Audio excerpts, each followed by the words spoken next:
Alors voilà, bonjour, je m'appelle Eugénie Ordonneau, donc je suis le webmaster de Officeni. Et dans le cadre de notre projet Esprit, Cœur et Corps, nous avons invité la Fabrique Spinoza à se joindre à nous, donc avec Alexandre et Clémentine, à qui je vais laisser la parole.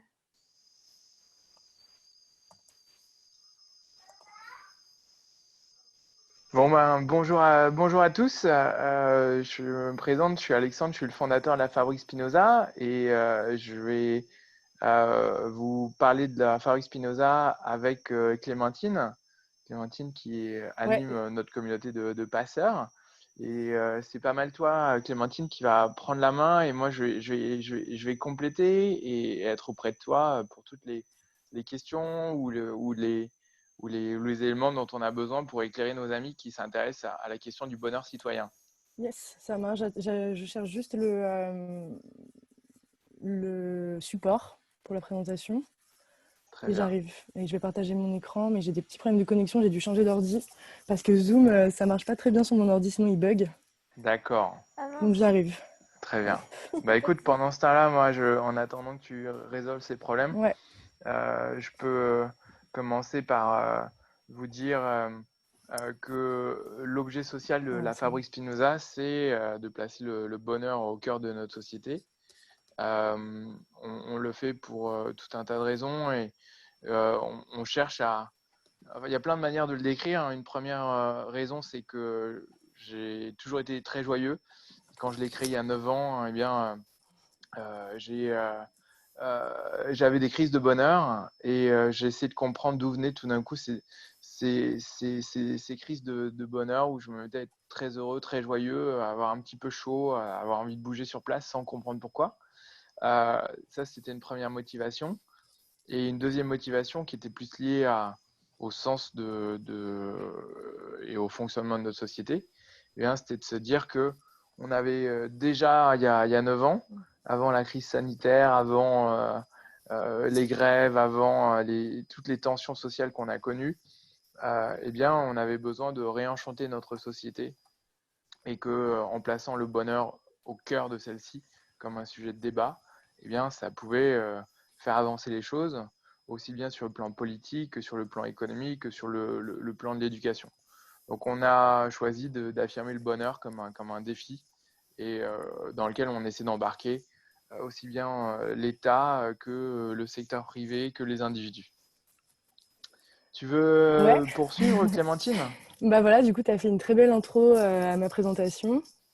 Donc j'imagine que si vous êtes là aujourd'hui, donc c'est pour en apprendre un peu plus sur la fabrique Spinoza. Donc comme l'a dit Alex, la mission de la fabrique, c'est vraiment de replacer le bonheur au cœur de notre société.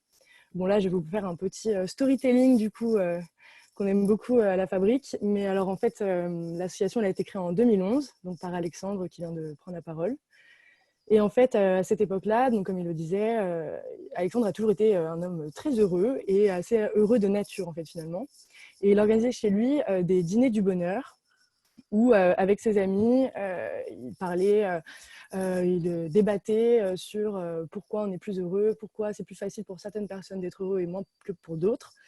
Et à la suite de ces quelques dîners, il s'est dit que tout ce qui se partageait en fait dans ces moments-là était super précieux et que ça valait le coup de créer une association ou en tout cas un rassemblement pour diffuser ces idées au plus grand nombre. Donc il a créé la Fabrique Spinoza en 2011. La Fabrique Spinoza, c'est également un think tank, c'est-à-dire que c'est un groupe de réflexion privé qui produit des études sur des thèmes de société au service des décideurs et des institutions. Et elle est vraiment partie du constat que le bonheur est une aspiration profonde, qu'aujourd'hui elle n'a pas énormément de place dans la société, mais qu'en parallèle de ça, il y a les sciences du bonheur qui se développent et que du coup, si on mixe tout ça, on peut créer une association, un rassemblement de personnes qui pourraient diffuser ces idées et faire en sorte que le bonheur augmente en France en général. Donc, à la Fabrique Spinoza, on pense qu'on peut tous être acteurs du bonheur citoyen, que donc chaque personne avec ses différentes incarnations, donc en tant que professionnel, dans le monde du travail, en tant que parent, en tant qu'habitant, en tant que citoyen, en tant que, voilà, selon le genre, en tant qu'homme ou femme, on peut être acteur du bonheur, mais également les organisations. Donc, on va par exemple participer, en tout cas en entreprise.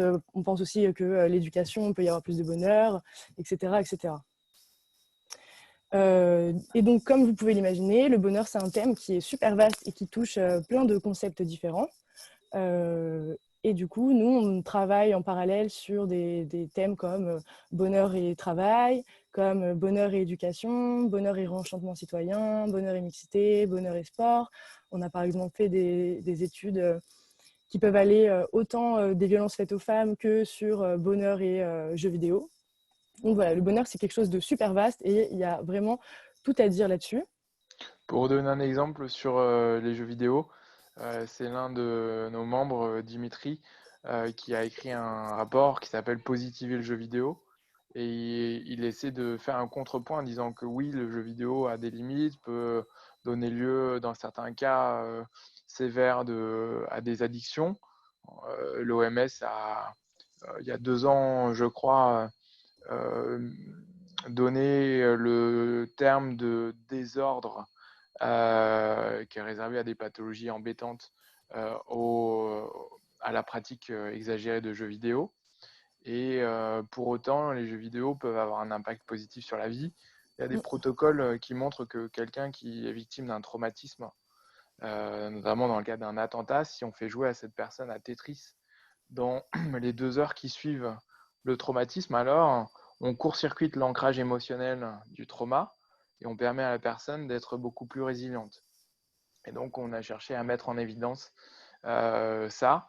Notre objectif, c'est de prendre des sujets de société et de les croiser avec le concept du bonheur pour montrer qu'on les éclaire différemment et qu'on en tire des apprentissages innovants. Voilà. Voilà, bah, exactement. Bien résumé. Et du coup, pour vous expliquer un peu plus comment se structure la Fabrique Spinoza, la Fabrique Spinoza, en fait, elle se structure autour de 3 branches. La première branche, c'est donc... hop, oh mince. Comme on vous l'expliquait justement, c'est donc l'Observatoire Spinoza. Donc, cette branche-là, elle va créer des études, comme on en parlait avec bonheur et jeux vidéo, bonheur et éducation, etc., etc. Donc, comme je vous le disais, ça peut toucher plein de concepts différents, puisque le bonheur est un concept super large qui englobe plein de thèmes. Et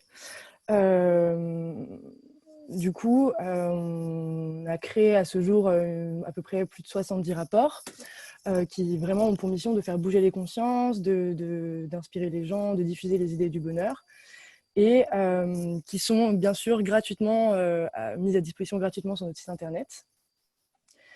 Donc, à travers ces rapports et ces études, plutôt d'ailleurs, la Fabrique Spinoza a une mission un peu de lobby positif, c'est-à-dire qu'on a un rôle de murmureur à l'oreille des institutions.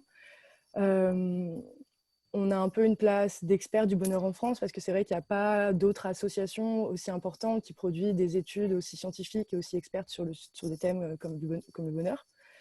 Et donc, on a travaillé plusieurs fois avec les institutions, avec... Là c'est ouais, le moment Alex, où Clémentine, t'aimes bien quand je complète sur la exactement. partie institutionnelle. Ouais. En fait, on s'est dit que dans un pays à tendance pessimiste collectivement, le sujet du bonheur pouvait être accueilli de manière un peu moqueuse.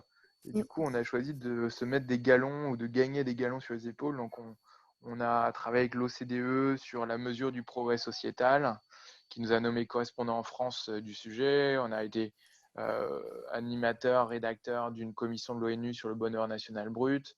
On a présenté des travaux à l'Élysée, au Parlement. On est membre du comité innovation sociétale et managériale du MEDEF. Donc, on fait ce qu'il faut pour que ce sujet infuse dans des lieux de pouvoir et d'autre part que ces lieux de pouvoir nous donnent de la légitimité pour pouvoir parler à tout le monde. Voilà. Et du coup, on a également un comité de sages qui nous préside. Donc, par exemple, cette année, notre président d'honneur, c'est Frédéric Lenoir. Les années d'avant, ça pouvait être Mathieu Ricard. Et donc, c'est des experts, finalement, eux aussi, du bonheur. Et moi, je pense que vous connaissez ces personnes-là parce qu'elles sont très médiatiquement présentes en France. Donc, on ne travaille pas forcément étroitement avec elles, mais il est possible pour nous de les contacter. Et en tout cas, c'est des gens qui soutiennent nos actions et notre mission de cœur. Et bien sûr, on est présent dans certaines écoles, voilà, à Dauphine ou à Sciences Po, etc. Donc ça, c'était la première branche de la Fabrique Spinoza, qui était donc l'observatoire, donc la production d'études pour inspirer et diffuser les idées du bonheur en France. Et maintenant, la deuxième branche de la Fabrique Spinoza, c'est la branche Action Spinoza. Donc cette branche, en fait, elle va partir un peu de tout ce qu'on va mettre en lumière dans nos études, de toute la partie experte, et on va partir de tout ça pour créer des outils et transformer concrètement les organisations. Et donc, plus concrètement d'ailleurs, les entreprises. Donc pour ce faire, on va faire des conférences, on va créer des ateliers en entreprise. On a également une académie qui s'appelle donc l'Académie Spinoza, qui forme des managers, qui forme des personnes en fait tout simplement qui ont envie d'être un peu plus au courant des pratiques managériales bienveillantes, qui ont envie de se former autour du bonheur en entreprise, etc. Également, on a déjà mis en place une université du bonheur au travail, donc l'UBAT. Normalement, c'est une fois par an et ça réunit en dehors de Paris, donc sur un campus, différents acteurs qui agissent soit pour le bonheur au travail, soit qui veulent en apprendre plus sur le bonheur au travail notamment. Et ça permet une vraie émulation de groupe. Donc, c'est quelques jours où on va mener des séminaires, des ateliers, on va mener une vraie réflexion et ensemble essayer de créer des projets autour de la qualité de vie au travail, voilà, toujours pour augmenter le bien-être au sein des organisations et des entreprises. Je vais prendre un exemple. Les deux piliers, l'observatoire avec les études et la branche conseil, s'alimentent parce que on va par exemple réaliser une étude sur les nouveaux espaces de travail et voir comment elle affecte l'expérience des collaborateurs et découvrir l'importance de la biophilie, c'est-à-dire l'importance du vivant, le végétal ou même l'animal au travail comme un moyen eh bien de prendre soin du corps, de recréer de la chaleur vivante et même transformer les interactions entre les êtres humains. Et une fois qu'on a fait ce travail-là au sein de l'observatoire, eh bien, on voit comment accompagner des organisations qui souhaitent emménager dans des nouveaux bureaux, les dessiner et faire de la place aux vivants dans cet espace comme un pilier de l'épanouissement au travail. Voilà, donc cette branche, elle s'est même créée sur une demande des entreprises qui disaient c'est bien vos rapports, mais est-ce qu'on pourrait voir comment les mettre en musique Concrètement, ouais. plus concrètement chez nous. Voilà. Exactement. Et du coup, voilà, ça c'était la deuxième branche de la fabrique. Et donc la dernière branche est un peu la troisième branche est donc la branche de cœur de la fabrique Spinoza, c'est le mouvement du bonheur citoyen. Puisque la fabrique, elle est partie du constat que le bonheur pouvait être augmenté en France à partir de bénévoles, en tout cas d'une communauté de bénévoles. C'est donc les passeurs du bonheur.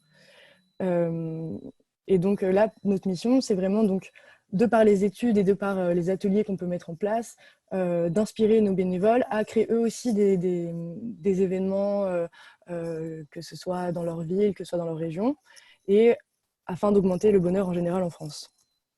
Et de ce fait, aujourd'hui, on a une trentaine de groupes locaux en France, donc dans la plupart des grosses villes, ça c'est sûr. Donc on a par exemple les passeurs du bonheur à Nantes, les passeurs du bonheur à Brest, à Paris évidemment, à Toulouse, etc. Et les passeurs dans ces régions-là donc, créent des groupes, rassemblent des personnes, fidélisent des gens autour d'eux et créent soit des événements ponctuels, que ce soit des apéritifs, que ce soit des projections débats, etc., où ils vont mener une vraie réflexion sur le bonheur, soit ils vont vraiment créer des projets avec un réel sens et un vrai impact positif en France. Et je vais vous en parler en fait un peu plus juste après tout ça. Mais voilà, là c'était vraiment pour faire une présentation un peu générale de la structure de la Fabrique Spinoza.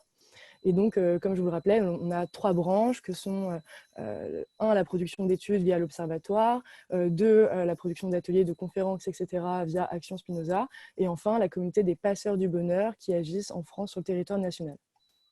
Peut-être de dire sur cette diapositive, Clémentine, que sur notre idée de placer le bonheur au cœur de la société, l'Observatoire à le placer au cœur des consciences, Action Spinoza au cœur des organisations, et le groupe des passeurs, nos bénévoles, au cœur des territoires. Ah oui, c'est ça. C'est comme ça qu'on envisage les choses.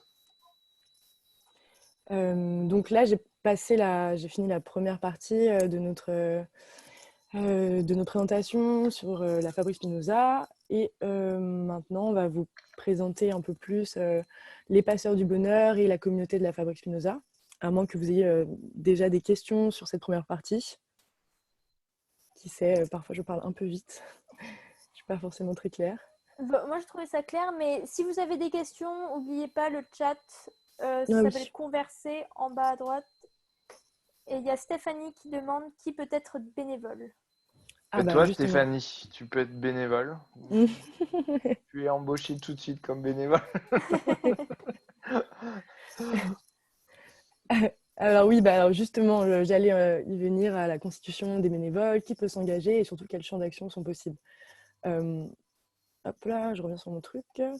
Alors en fait, la Fabrique Spinoza, elle rassemble donc une communauté de bénévoles et n'importe qui à son échelle et voilà, donc, comme on disait tout à l'heure, dans son incarnation, soit en tant que parent, soit en tant que professionnel, peut s'engager finalement à créer plus de bonheur sur le territoire national. Bien sûr, il faut avoir la volonté d'être acteur du bonheur à différents niveaux et il faut adhérer aux valeurs de la Fabrique Spinoza. Alors là, il y a des exemples de chansons qui sont faites pour rassembler et fédérer la communauté. Je ne sais pas, Alex, si tu veux en parler. Bah, c'est peut-être juste dire qu'on a réfléchi à des choses qui feraient en sorte que, en étant une association, eh bien, on soit cohérent entre ce qu'on cherche à faire à l'extérieur et la manière dont on se comporte à l'intérieur. On n'est pas angélique, il y a parfois des tensions, il y a des insatisfactions, il y a des frustrations, voilà. Mais on essaie de s'aimer les uns les autres, on essaie de prendre soin les uns des autres, on essaie d'être joyeux, on essaie de cultiver de l'audace et enfin, on pense que que chacun peut apporter sa pierre à un objectif commun. Et on a choisi des chansons pour le mettre en musique et que ça soit moins institutionnel que la charte qui est affichée dans le couloir de l'entreprise classique. Voilà. Exactement. Et du coup, en fait, avant de devenir bénévole, dans tous les cas, la personne qui a envie d'allouer son énergie à cette cause qui est le bonheur citoyen doit premièrement signer une charte, donc la charte des passeurs du bonheur, qui reprend, comme vient de dire Alex, les principales valeurs de l'association. Et si vous avez envie de vous engager à un moment, on vous demandera de la signer. Et ça fait un peu administratif. En fait, on s'appelle créer une petite barrière à l'entrée dans le fait d'avoir un document, le remplir et le signer. Ben, c'est une manière de s'assurer que les gens ils ont vraiment envie de quelque chose. On est tous malheureusement de plus en plus des zappeurs, des êtres de zapping.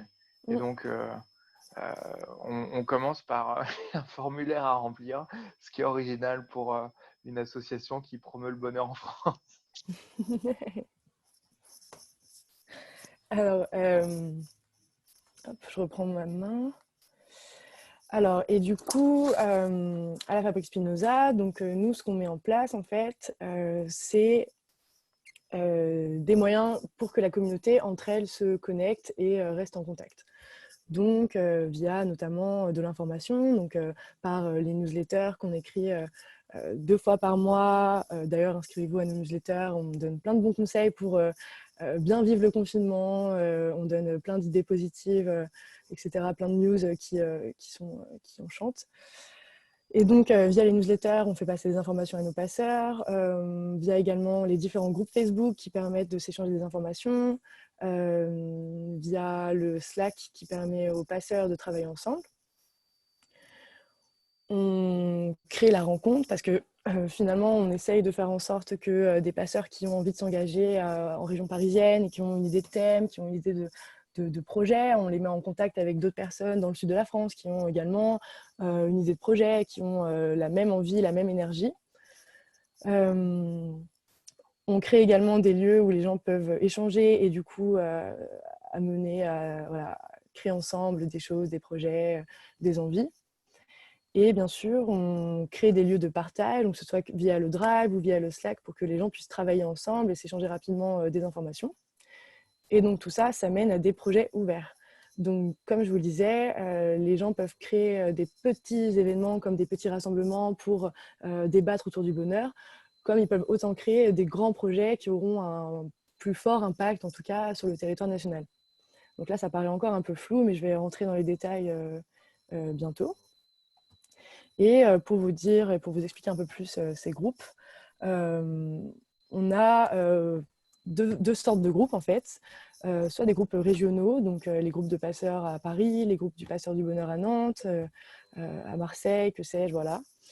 Ou alors des groupes thématiques, et donc là, ça peut être bonheur et éducation, bonheur au travail, bonheur et art. Donc comme je vous le disais, le bonheur, c'est un concept qui touche plein de thèmes différents, donc finalement, il est libre à chacun de créer un groupe sur ce qui pourrait l'intéresser. Ça pourrait être bonheur et sport, bonheur et jardinage, que sais-je. Et donc tout ça, ça crée la communauté des passeurs du bonheur. Ensuite, nos passeurs, donc, en se réunissant et en se réunissant en petits groupes, ils vont commencer par créer des événements ou des rassemblements. Donc là, je vous mets quelques exemples d'événements possibles, en tout cas des événements qui ne sont pas trop énergivores et qui sont faciles à faire en premier temps. Donc, imaginons que j'ai envie de créer un groupe. Voilà, moi, j'habite à Nanterre et je me dis j'ai envie de créer les passeurs du bonheur à Nanterre. Et premièrement, et ce qui demande le moins d'énergie possible, c'est de créer des apéritifs. Donc là, je pense que vous avez compris le concept. C'est des apéros où on parle bonheur, où on échange des idées sur le bonheur, on débat, on se rencontre, et, etc. Et ça permet déjà de créer un début de groupe.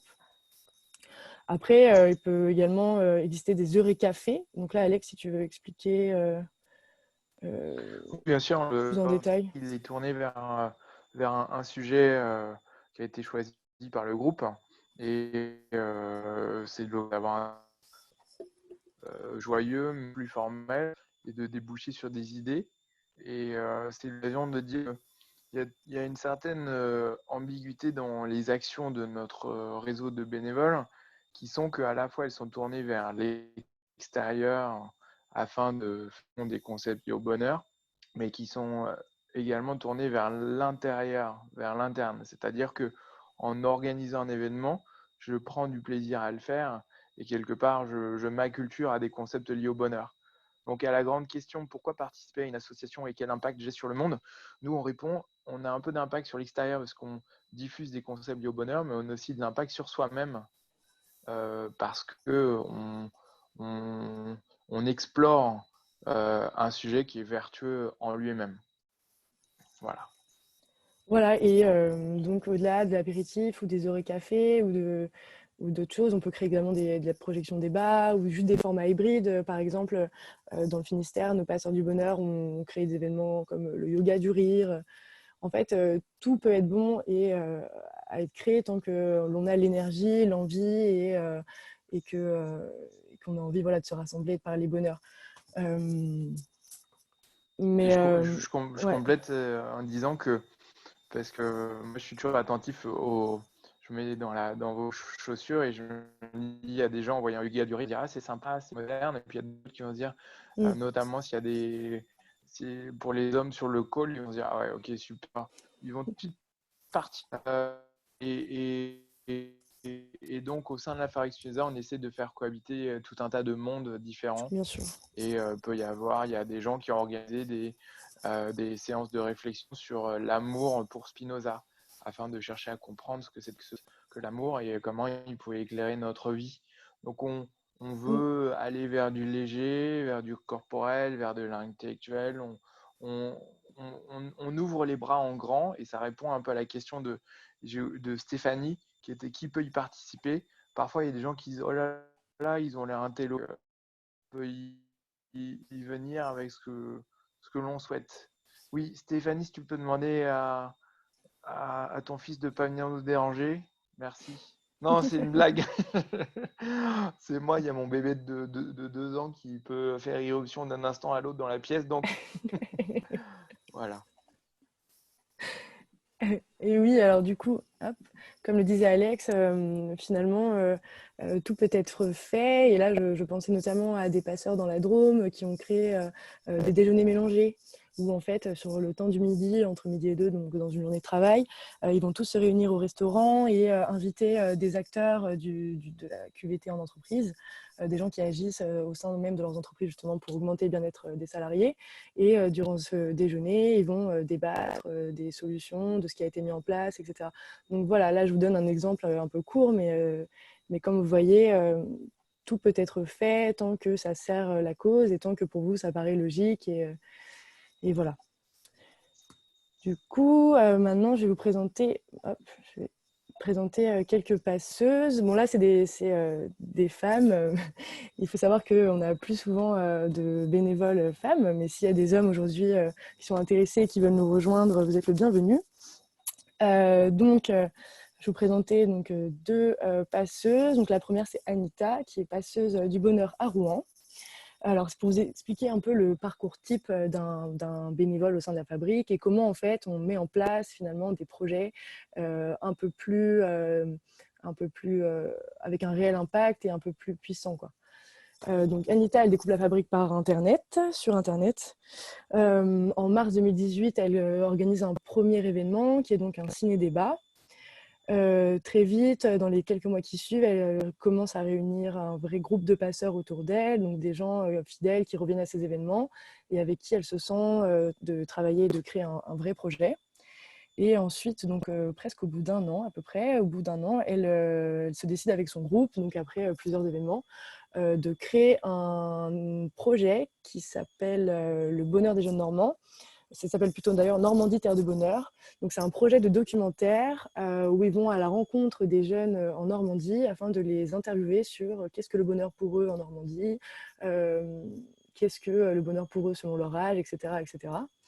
Et en mai 2019, ils ont lancé officiellement le projet et depuis, ils ont trouvé des partenaires financiers, ils ont tissé des partenariats avec des tiers-lieux, etc., etc. Donc voilà, c'est pour vous montrer, en tout cas pour vous expliquer un type de projet qui peut être possible de créer à la fabrique. Et il faut savoir que quand nos passeurs s'engagent à ce point-là et créent des projets aussi gros, nous, on est derrière à les soutenir, on leur donne des supports pour aller démarcher s'ils ont besoin de trouver des financements, etc. etc. Et je vous présentais la deuxième passeuse du bonheur. Donc ça, elle, c'est Estelle. Donc elle a été passeuse du bonheur dans le groupe Bonheur et Santé, qu'elle a elle-même créé d'ailleurs. Et à force de se réunir avec son groupe, de parler bonheur et vitalité, vitalité en entreprise, etc., etc., ils avaient tous envie de créer quelque chose qui aurait un plus gros impact. Et donc, ils ont décidé de créer la première fête de la santé à Nanterre, d'ailleurs, justement, dans la ville, qui devait se dérouler d'ailleurs après-demain. On est le 23, ça devait être le 25 avril 2020. C'est repoussé à septembre, bien évidemment. Leur projet, c'est de créer une fête de la santé à destination des jeunes et notamment des jeunes issus de quartiers défavorisés afin de transmettre des bonnes idées, des bonnes pratiques sur la santé, la vitalité, etc. Ce qu'il faut savoir, c'est qu'ils ils se sont mis en ordre de marche et tout seuls, ils ont réussi à trouver des partenariats, à trouver des financements. Et donc, ils ont eu notamment la Fondation Pilège. Ils ont réussi à trouver des partenariats ils ont réussi à tisser des liens avec Petit Bambou, avec Chris, avec le Biocoup, etc., etc. Voilà, donc ça, c'est un exemple. Ce sont deux exemples de projets qu'il est possible de lancer à la Fabrique Spinoza. Ce qui est intéressant, et tu vas en parler dans la diapositive d'après, c'est que chaque fois, ça a commencé de manière très informelle. C'est tiens, on va se réunir, on va regarder un film ensemble, on va picoler un petit peu ou manger des bons légumes selon ce dont on a envie, enfin les deux étant compatibles d'ailleurs. Et puis petit à petit, voir émerger un autre projet, le rendre plus complexe, se dire il faut peut-être plus de gens, rassembler des copains, aller chercher des sous, voilà. Exactement. C'est cette diapo-là qui résume ça, Clémentine.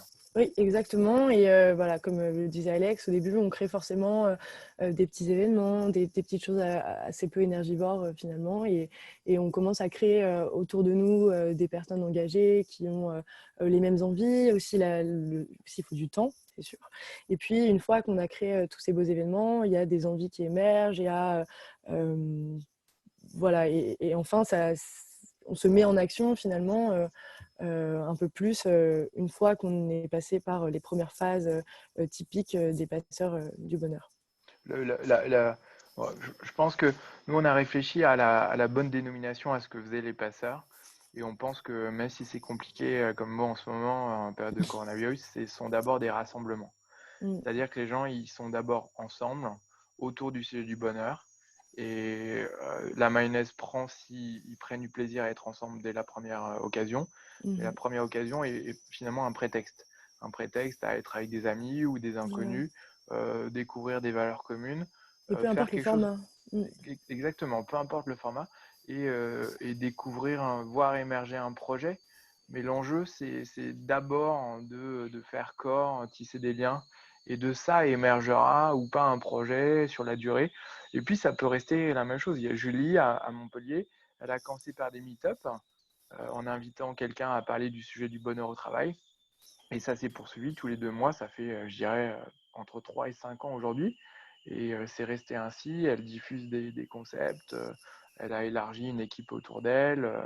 Donc, voilà, il y a des gens qui, à Strasbourg, vont se dire, nous, on va réfléchir à comment réformer les conseils de quartier.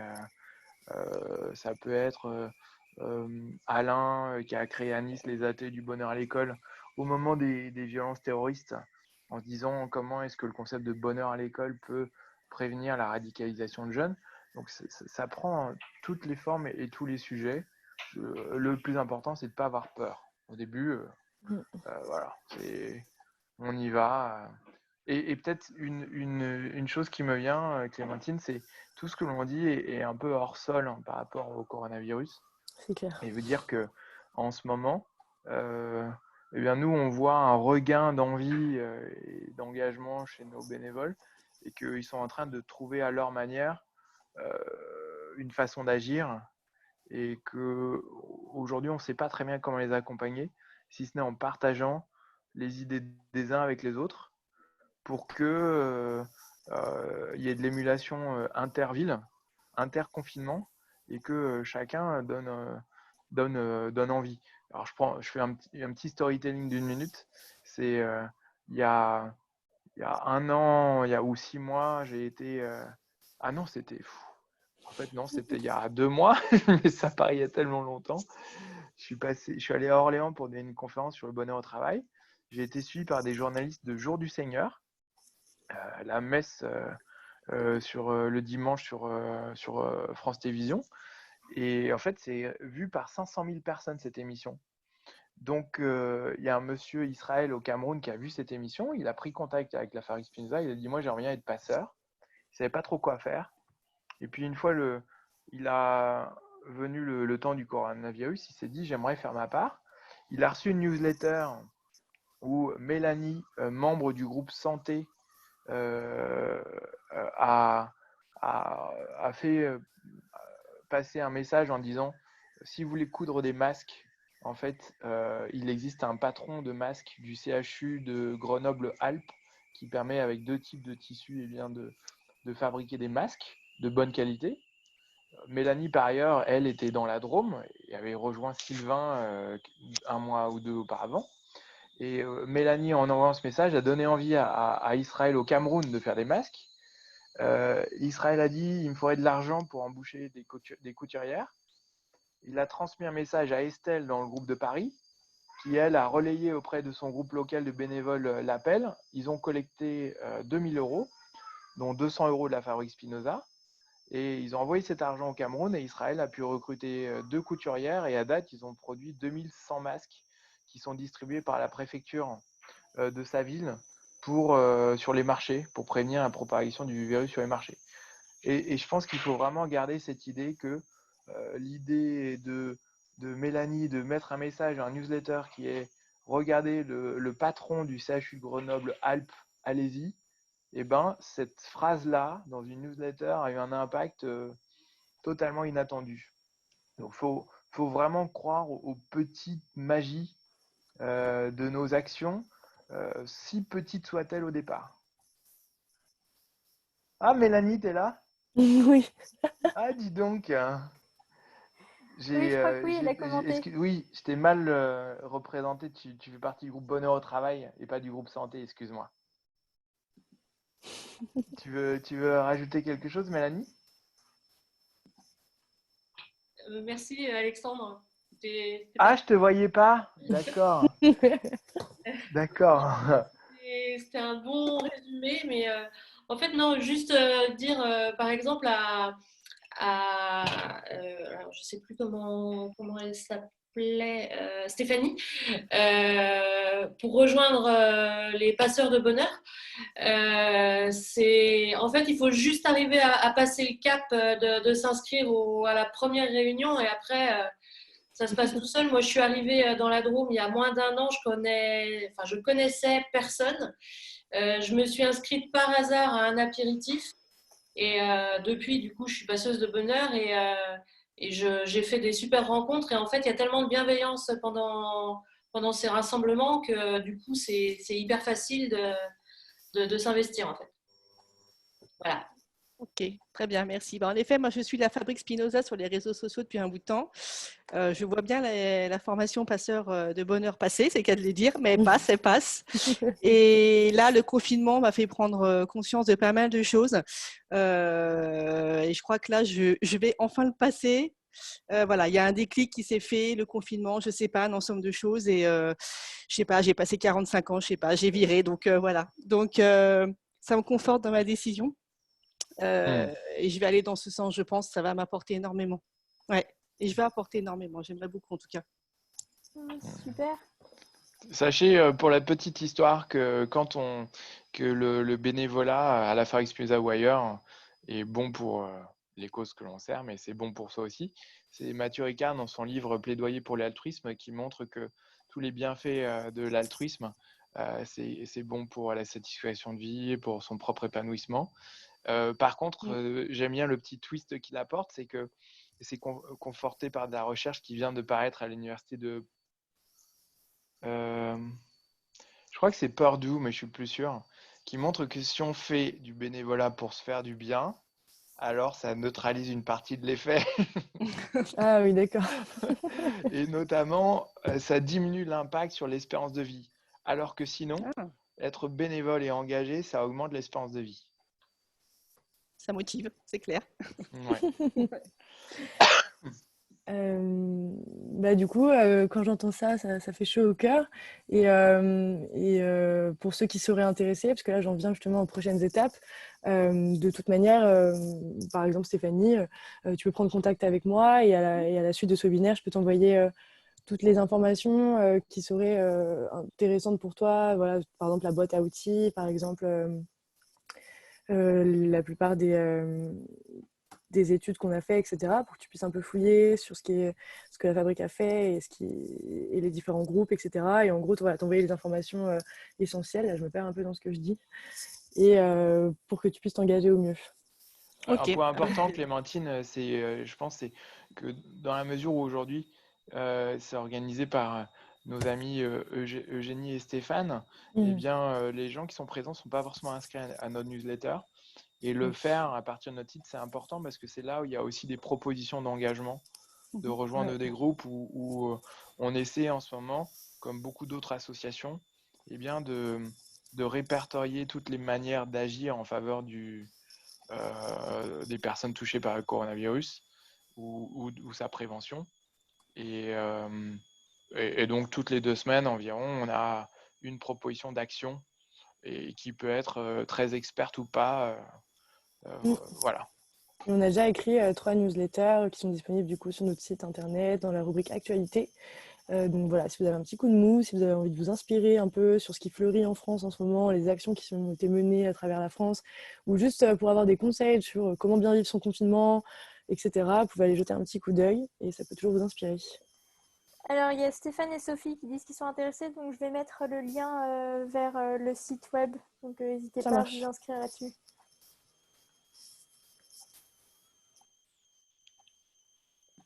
Est-ce que vous avez des questions? Est-ce que, il y a une question qui est sympa à poser toujours, c'est est-ce que vous avez une envie folle secrète d'engagement, de projet à mener. Et vous vous êtes toujours vous dites que c'était quand même un peu audacieux et que finalement, non, vous n'alliez pas le faire. Parce que si c'est le cas, c'est le moment d'en parler. Et par la magie des choses, il peut y avoir quelqu'un sur cet appel qui dit « Ah, mais moi aussi, depuis toute petite, j'avais envie de créer ce projet-là. » Donc, ouais, n'hésitez pas à prendre la parole ou à envoyer un message sur le chat pour nous communiquer votre envie folle. Tu sais ce que tu peux faire, Eugénie? Tu peux faire un test d'enlever le micro en mute de tout le monde, Ah ouais, juste pour voir. Et si c'est la pagaille, on le referme, mais peut-être que ça peut. Émerger des délier les idées. langues. Ok, attention, je démute tout le monde. Ah, On va du coup repérer les gens qui sont en train de faire autre chose en même temps, c'est bien. Attention, vous êtes tous démutés. Là, ça va créer des vocations. Tu peux préciser, parce que moi je me suis arrêté en vie folle. Quand tu parles d'envie folle de projet, c'est un projet en règle générale ou par rapport à la fabrique? Je fais pas de différence parce que si les gens sont c'est ici possible. sur cet appel, c'est parce que ils ont une appétence pour le sujet du bonheur. Et peut-être que c'est un projet qui sera lié à la Fabrique Spinoza ou pas. Mais bon, si c'est le projet de créer une école de trading à haute fréquence, bon, peut-être pas, mais s'il y a un quelconque rapport avec le sujet d'une société meilleure, pardonnez pour la caricature que je viens de faire.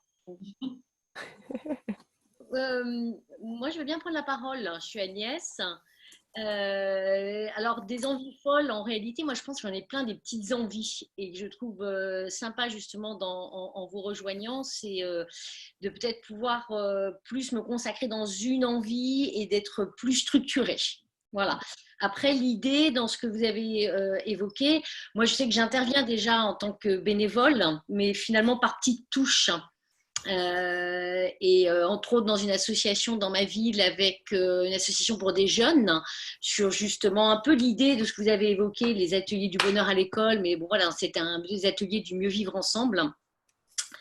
Et je pense que alors donc l'idée c'est est-ce que dans ce cas-là je rejoins plutôt un groupe thématique ou est-ce qu'on veut faire groupe thématique, groupe régional, enfin local je veux dire. Nous, notre constat, c'est que c'est bien de trouver de l'énergie auprès d'autres qui sont sur le même sujet ailleurs en France. Donc, on a des groupes Facebook thématiques, on a des WhatsApp, etc. On n'est pas forcément encore exemplaire sur les moyens de communication intergroupe, il y a ça. Mais moi, j'observe que vraiment, le moment où quelque chose démarre, c'est lorsque on rassemble des gens autour de soi ou qu'on rejoint un endroit où il y a des gens autour de soi en leur disant j'ai cette idée, est-ce qu'on se retrouverait pas autour de cette idée? Tu habites où, tu as dit? Moi j'habite à Saint-Cloud, donc je suis pas loin. Ah oui. C'est pas loin de faire. Et puis, de par mon métier, moi j'avais un bout de temps que je suis à la Fabrique Spinoza et que j'ai même utilisé vos études puisque bah oui, moi je fais de la formation en entreprise et là le confinement m'amène aussi à beaucoup, je suis indépendante, à beaucoup réfléchir sur comment je vais m'investir encore plus dans mon dans mon positionnement. Tout ce que vous me dites, ça me parle totalement. J'ai beaucoup aimé l'introduction d'Alexandre parce que moi, les crises de joie, j'en ai aussi. Et j'ai l'impression que c'est le cœur qui va exploser, quoi. Donc moi je sais, j'ai de la gratitude, je suis tombée dedans quand j'étais petite, c'est comme ça quoi. Tant mieux pour toi. Ouais, exactement. Moi je prends souvent l'image des fées qui se sont penchées sur le berceau quoi en fait. Voilà. Cool. Après c'est en effet comment. Moi, je suis dans toute cette. Donc, je fais en effet le management quand je fais des formations de management. Moi, je fais beaucoup de sous-traitance, mais j'y mets forcément ma patte dans l'animation. Sur la bienveillance et de plus en plus. Et je me forme en ce moment pour être sophrologue. Voilà. D'accord. D'accord. Voilà. Eh ben, félicitations. Et ton projet autour de l'école, ça serait faire rassembler des jeunes autour de quel Moi, sujet? j'avais déjà commencé, ça m'a interpellée. Bon, après, c'est toujours la difficulté par moment, de concilier un agenda professionnel qui n'est pas régulier, donc qui peut être hyper chargé à certains moments donnés. J'ai commencé avec une association, et je suis avec plusieurs, on avait commencé à travailler, mais moi je ne pouvais pas animer, sur la même chose, des ateliers, entre autres, de lutte contre la radicalisation. C'était un peu la même idée. Moi j'avais apporté plus ma patte et des idées pédagogiques avec les enfants. Et D'accord. après, voilà, il y a deux thèmes qui m'intéressent. Ma conviction, c'est que plus on passe le bonheur dès le plus jeune âge, Oui, plus on construit véritablement les conditions voilà, à construire un monde meilleur, quoi. Voilà. Et maintenant, il y a le sujet de l'entreprise également. Moi, que je présente plus comme l'épanouissement plus que le bonheur. Parce que le bonheur, moi, enfin, c'est peut-être ma croyance limitante qui peut faire un peu peur parfois, enfin, en termes de vocabulaire, hein, mais qui est comment je passe par l'épanouissement, c'est-à-dire je m'épanouis. On garde donc le mot performance qui fait du plaisir aux entreprises, mais en réalité, on atteint le même chemin, quoi. C'est du gagnant-gagnant. Voilà. d'accord. Mm. Ok. Voilà, les thématiques. Mais Ah, après, il y en a plein d'autres qui peuvent être. ok, bah merci Agnès pour l'inspiration. Est-ce qu'il y a d'autres envies petites, grandes? J'en partage une. Je viens de recevoir un SMS et j'ai eu la faiblesse de le regarder.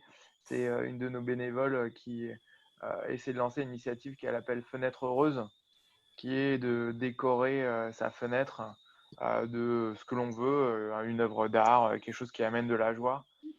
Par-delà le moment de 20 heures, c'est en lien avec les voisins solidaires, la fête des voisins, etc.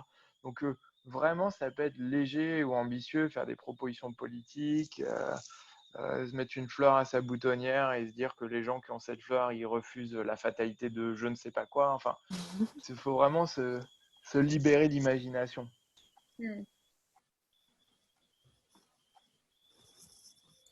Donc, une autre intervention? Se lance, allez-y les gars. Bon.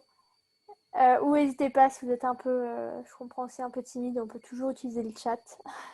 Ouais.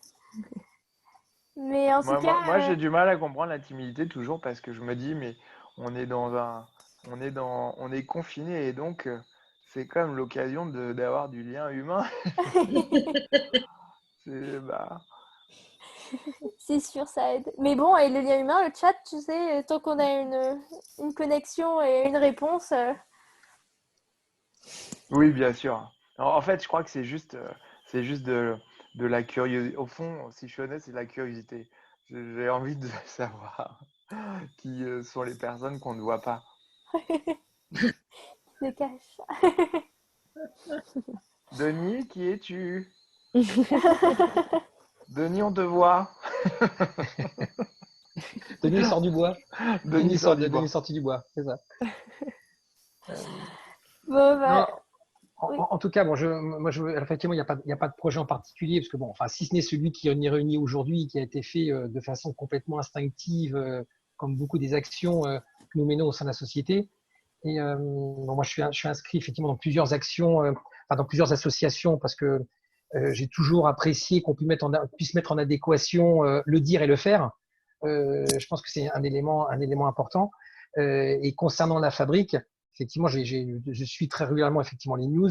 Et pour en avoir parlé rapidement avec Géraldine, j'aime beaucoup cet aspect effectivement donc voilà, de ces groupes différents dans lesquels on peut s'inscrire. Cette diversité effectivement de groupes me semble très intéressante. Donc ça, effectivement, je suis convaincu effectivement de m'inscrire en tant que passeur. Est-ce que vous traitez au sein de la fabrique effectivement également de l'individu? Parce que le bonheur, c'est alors effectivement, j'ai bien compris les actions qui sont entreprises. Néanmoins, la diffusion du bonheur passe déjà par la capacité. Alors, je ne parle pas de celui qui s'inscrit, hein, parce que celui qui s'inscrit, il est convaincu, donc il vient, il porte légèrement lui. Par contre, le bonheur, c'est une notion qui ne s'impose pas, qui passe d'abord par un travail sur soi, de pouvoir effectivement de se libérer de tout un tas de choses, comme Spinoza a pu l'écrire. Est-ce que vous avez une action également sur l'individu, pour aider l'individu à se libérer effectivement de tout ce qui entrave le bonheur, ou est-ce que, et c'est déjà très bien, comment la vocation est une diffusion de masse, sans que ce soit péjoratif, hein, des notions, mais sans pour autant traiter l'individu? Je dirais plutôt non. C'est-à-dire on a le sentiment qu'il y a beaucoup d'acteurs autour de ça, des thérapeutes, des accompagnateurs, des coachs qui vont vers l'individu afin qu'il grandisse, se développe, guérisse parfois. Et nous, on est plutôt tourné vers le collectif. Et si on s'adresse à un individu, c'est l'individu qui a envie d'agir. C'est-à-dire que l'individu, on peut éventuellement examiner comment il se sent, mais de telle sorte à ce que, allant mieux ou allant bien, il puisse s'engager. C'est pour ça qu'on ne parle pas de bonheur, mais de bonheur citoyen. On est le mouvement du bonheur citoyen. Après, la frontière, elle n'est pas si facile que ça à délimiter. On a organisé un cycle il y a 1 an et demi qui s'intitulait Les Bienheureux, où on accueillait des groupes de 12 personnes, un groupe de 12 personnes, tous les lundis soirs pendant 3 heures, de 19h à 22h, sur la question sur des thèmes liés au bonheur, bonheur et argent, bonheur et réussite, bonheur et âge, bonheur et amour, bonheur et sexe, bonheur et logement. Et chaque fois, on explorait ces thèmes-là, tout ce que la science du bonheur a apporté sur ces thèmes très concrets de l'existence. Et notre objectif, c'était que les individus soient plus éclairés pour pouvoir agir, mais pour ça, en fait, on donnait des clés sur le bonheur qui étaient utiles à chacun des membres.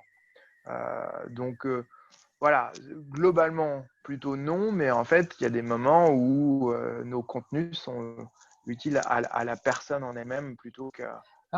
En fait, je te rejoins effectivement vous n'êtes pas la fabrique n'est pas c'est pas une thérapie. Ça j'entends bien. Par contre, est-ce que dans les actions, peut-être dans des groupes, alors est-ce que je peux formuler ma question différemment, il y a justement peut-être des réflexions peut-être plus philosophiques, effectivement, alors parce que là tu as brassé toute déclinaison et d'actions très concrètes et formidables si tu veux sur ces thématiques-là. Mais est-ce que justement le volet philosophique qui ne bascule pas dans la thérapie individuelle pour savoir pourquoi tu es malheureux dans ta vie depuis que tu es petit, mais est-ce que ces thématiques-là également sont traitées? Est-ce que c'est à aborder un petit peu, voilà, tous ces principes spinoziens, est-ce qu'ils sont également traités à un moment dans des groupes? Peut-être il y a peut-être un groupe thématique pour ça.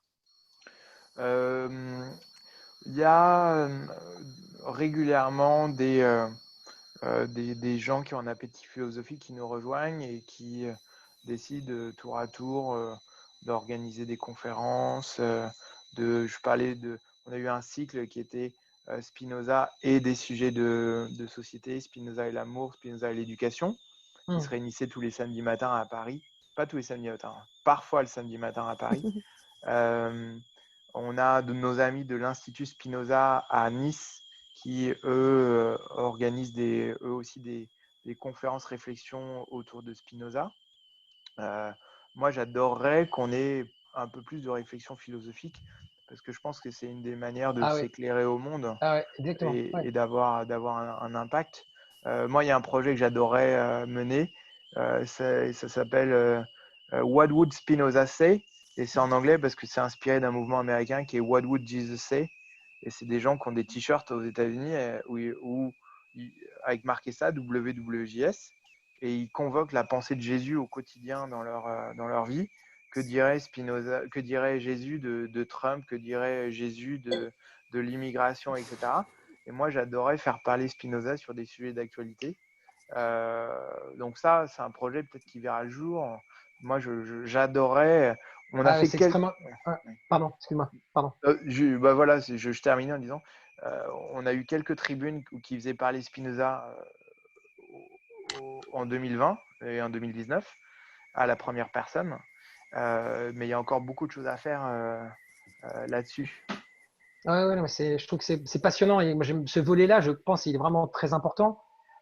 Autant que les volets effectivement de comment on le décline, c'est ce que tu as dépeint, parce que c'est, si tu veux, enfin, je pense que la bonne diffusion, encore une fois, on ne parle pas de ceux qui adhèrent, hein, celui qui adhère ou celle qui adhère aujourd'hui à la fabrique, il y vient parce que effectivement, comme Agnès l'a souligné, tu as une appétence, ou tu as envie, ou voilà, pour quelles que soient les raisons, d'ailleurs, à partir du moment où on s'inscrit dans le monde associatif. Mais je trouve que cette diffusion, si tu veux, alors d'abord de la pensée de Spinoza et euh, comment dire, de toutes ces applications, c'est également un volet qui peut éclairer sur, bah, ok, c'est quoi les recettes effectivement pour améliorer ton quotidien, parce que par capillarité, pardon, quand tu l'améliores, forcément tu le diffuses aussi. Hein, donc voilà, je trouve que c'est une thématique qui est vraiment passionnante et la richesse des écrits de Spinoza, comme tu l'as dit, alors la déclinaison à partir effectivement de ce qu'il a dit et de ses enseignements est juste, enfin, il y a effectivement des thématiques intéressantes. Donc je trouve que cet aspect philosophique, encore une fois, sans que ça soit de la torture d'esprit, hein, mais en complément de la déclinaison au quotidien de bah, c'est quoi le bonheur dans toutes les thématiques que tu as définies, je pense que de trouver un moyen qui traite également l'individu sans que ça soit une thérapie, en complément de, je trouve que c'est effectivement voilà, un ensemble qui est vraiment très intéressant. C'est vrai. Merci Stéphane d'avoir posé cette question. C'est pour ça que vraiment je trouve que l'intérêt dans un mouvement associatif, c'est de conjuguer être au service des autres, une cause, et en même temps voir qu'en faisant ça, on se fait du bien. Et donc, moi, je suis attentif à des passeurs qui pourraient dire on s'est réunis 2 fois, mais on ne sait pas si on est utile. Déjà, si on est utile à soi-même, on commence par faire avancer le schmilblick. On ne peut pas se regarder le nombril pendant trop longtemps, mais commencer par là, oui.